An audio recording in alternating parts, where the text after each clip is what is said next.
नमस्कार। अब मैं आपको पाकिस्तान की मिस इन्फॉर्मेशन कैंपेन के बारे में अवगत कराऊंगी।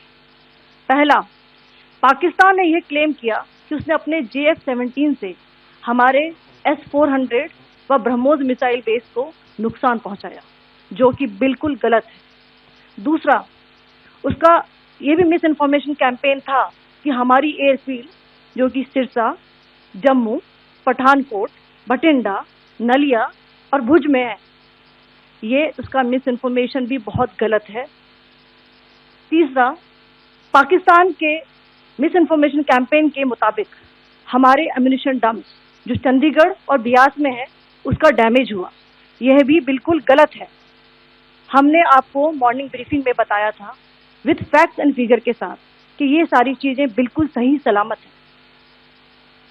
अब मैं आपको बताना चाहती हूँ कि पाकिस्तान के एक प्रेस कॉन्फ्रेंस में ये बात की गई थी कि उनके सीनियर मिलिट्री ऑफिसर्स, जो कि पूरी तरह से ये भ्रामक हैं और तथ्यों से दूर हैं, कि पाकिस्तान की ओर से ये झूठा आरोप भी लगाया जा रहा है कि भारतीय सेना ने मस्जिदों को नुकसान पहुंचाया।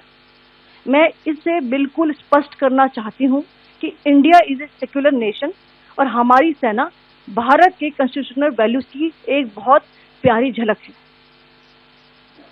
इंडियन आर्म फोर्सेस ने पाकिस्तान को बहुत भारी नुकसान पहुंचाया, उनके मिलिट्री इंफ्रास्ट्रक्चर्स को, चाहे वो लैंड एसेट्स हो या फिर उनके एयर एसेट्स। यही नहीं, इंडियन आर्म फोर्सेस ने पाकिस्तान की एयरफील्ड्स स्कर्दू, जकोबाबाद, सरगोदा और बुलारी को बहुत नुकसान पहुंचाया। इसके अलावा पाकिस्तान के air defence system, radar system, उनको भी एयर स्पेस में अनटेनेबल किया।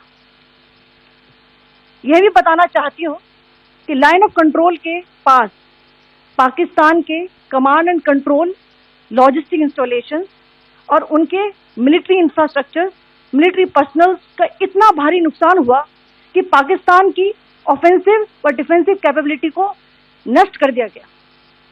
अंत में मैं फिर से ये बात दोहराना चाहूंगी, इंडियन आर्म फोर्सेस पूरी तरह से तैयार है, सतर्क है और भारत की संप्रभुता और अखंडता की रक्षा के लिए पूरी तरह से कमिटेड है। धन्यवाद। जय हिंद।